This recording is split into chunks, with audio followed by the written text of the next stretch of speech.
Facts. I like that you said that too, because you never know what's going on in these You don't fighters. You don't know about the you don't know training what camp. we We don't don't know know what's about going anything. on, bro. It's all to be a fighter, man, to go through this type of shit, to get in there and fight night after night, year after year, time after time. Takes a lot, man. A lot of mental, man. All of these guys, you watch these guys, Canelo, Berlenga, all these guys, bro. Everybody got to step in that ring, bro. They go through. We have our own life and our own mental challenges that we go through ourselves. And a lot of time, being at a high level of the top elite, you don't have nobody to help you. There is no help. You can help people, but there's nobody to help you when it's time for your help. Because the mental thing that you're going through, people don't understand because they never been through it. You need somebody that walked in those shoes to be able to understand you and understand how to walk in those shoes because they never been there. So you can't give me the information that I need to succeed for the next day. You never been here. Never been here. I mean, it's nothing wrong with that, you know what I'm saying? But, I just say to all fighters that's going through whatever they're going through on their journey, find somebody that you respect and you love and talk to them. You know what I'm saying? As fighters, the biggest time I felt in my life is when you sit down and be a man and open your heart up. And whether you do it with God or you do it with a person, you got to get it out because sometimes when you let out that extra uh built up stuff that you formed inside of you and you let it out, bro, you feel so much better a lot of time. And a lot of fighters today, they probably watching it, they don't want to admit it. They got a lot of shit built up in them, bro, that they need to get out and talk to. Being young, being successful, being rich, bro, all that shit plays a part, bro. Plays a part, bro. I know, bro. I know. You know what I'm saying? I turned professional 18 years old, 20 years old. I was the champ of the world, multi-millionaire, young kid from Brooklyn, from the projects. Come on, bro. Yeah. People don't understand what kind of pressure that is for a young guy like that. So now when people see me doing what I did, they couldn't understand it. Why is he doing this? He rich. They don't understand. It's a certain mentality and a certain level of life that you came to. When you're a young person, you cannot expect a young man to conduct himself like an adult. You cannot.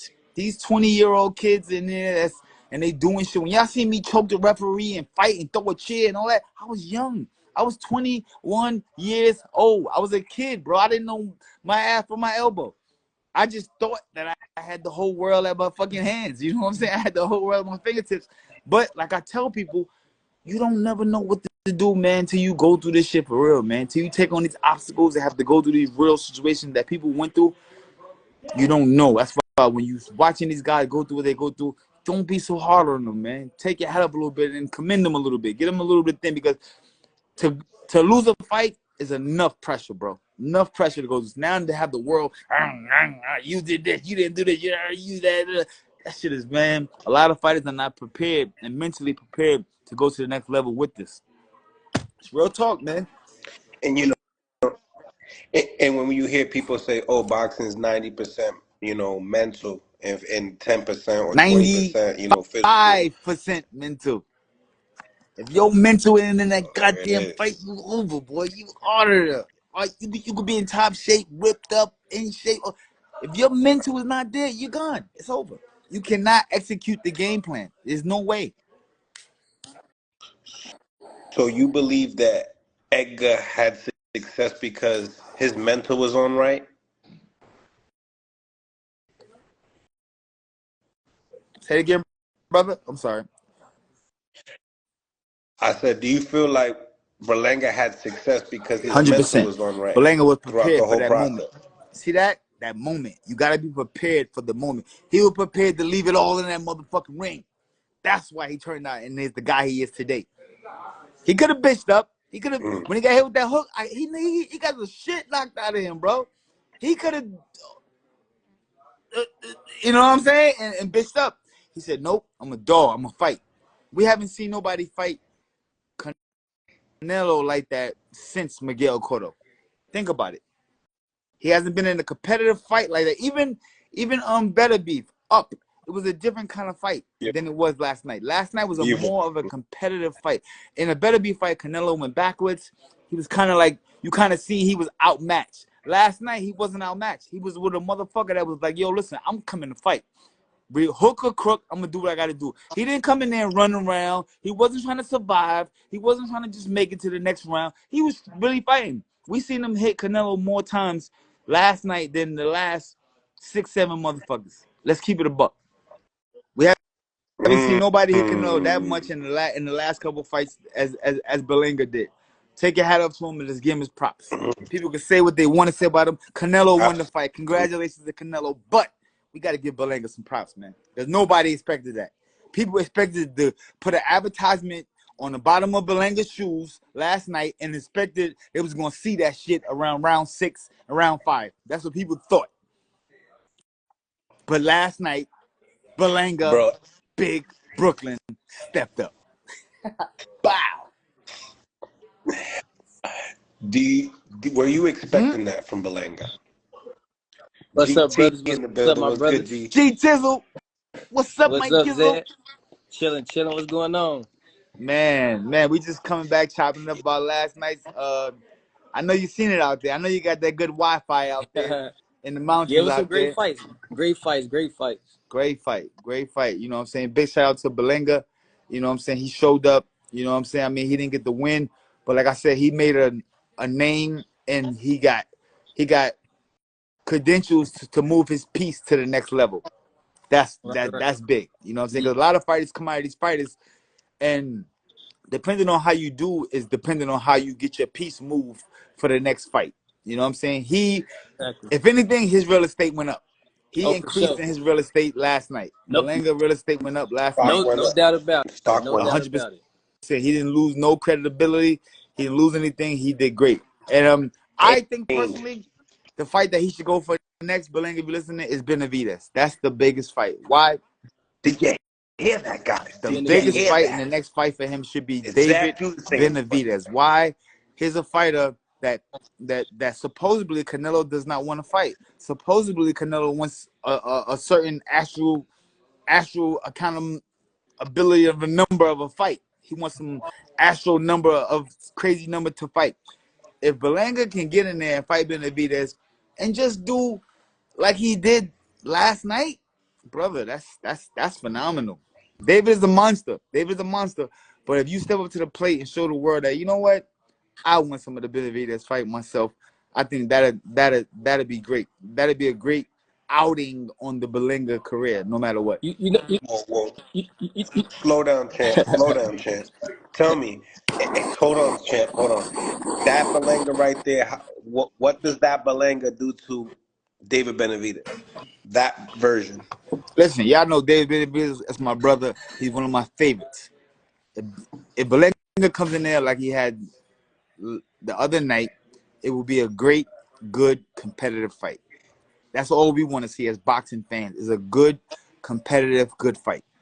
David Benavidez, yes, he has a bigger outpunch with punches. He has you know what I'm saying, he's more aggressive. You know what I'm saying? Yes, it's going to be a bigger fight. But Berlenga showed last night, he showed some nuts and guts. Pause. You know what I'm saying? The motherfucker showed that no matter how big the fight and the battle is, he's willing to take on the challenge. And that's what boxing fans want to see. That's what we pay for. That's why we pay $70 for pay-per-view. That's why we pay $100 for pay-per-view. Why? We got fighters that want to come in there and give us their all. That's what we pay for. Yeah. You know what? In a perfect world for me, I would have wished that, you know, it's cool that they did it, but I would have wished that it would have been some beef after the end instead of the hugs and the love, because it could have warranted a rematch for Cinco de Mayo, another Puerto Rican versus Mexico, because it was a lot of drama in that fight. And it was a lot of people didn't get to actually see what they wanted to see, which was Canelo get a knockout, you know, because it's been a while. So I would have liked for it to been a little bit of beef at the end, and they could have fought for Cinco de Mayo. I don't know, G. I think it was honorable. What he did was honorable. Oh no, for sure. He ran into a guy. He ran into a guy that he admired and watched in mentorship and idolized as a fighter, and he got a chance to fight that guy. So he kept all of the, you know, the idol talk and my favorite and all that. He kept all that shit under wraps until it was over. Once the fight was over, then he came out. I mean, like, he was human. He showed what I like about Berlenga. He showed a real human being. When the fight was done, he let the man know, yo, listen, bro, no matter what you was my guy. You my guy. I rock with you. I mimic my style from you. I got a lot of respect for you. That right there was honorable because a lot of guys don't do that. They go, oh, that's bullshit. They robbed me. You know what I'm saying? He didn't do that. He came in there with honor and dignity and said, yo, listen, yo, you got it, my man. You know, I fought my hardest. I did what I did. But coming up as a young guy, I watched you. I idolized you. I mimicked you. You know what I'm saying? You one of my favorite fighters. Thank you for the opportunity. That right there to me was honorable. Oh no, that was fucking for honorable. sure. It was for sure. It was transparent. It was beautiful. You know what I'm saying? Cause I could foresee a Cinco de Mayo fight with a rematch because nobody expected that to happen. Nobody, even though it was a widespread decision, you know what I'm saying? Nobody expected him to do that good. So it was like it was one of those times where it was a perfect well, it still can be. You know, who knows? They might fall out, they might start beefing, or they might just want the rematch. But yeah, I would love to see the fight again. It could take a couple fights, you know, for him to like beat Benavidez and then come back and revisit Canelo again for a rematch later on. But yeah, I want to see it again. That's how good it was for me. I just want to see it again. Do you think I'm Canelo would with you take on that rematch? that, GT. Yeah, Um, yeah. yeah, That, Wait a minute. yeah, Where he did would that he would come be from? pressured too. He would be pressured too. You GT. know what I'm saying? He would be pressured so you too. think he'll win 200 million? No, hell no. It ain't gonna be that much. It ain't gonna be. 150. I don't know how much he got.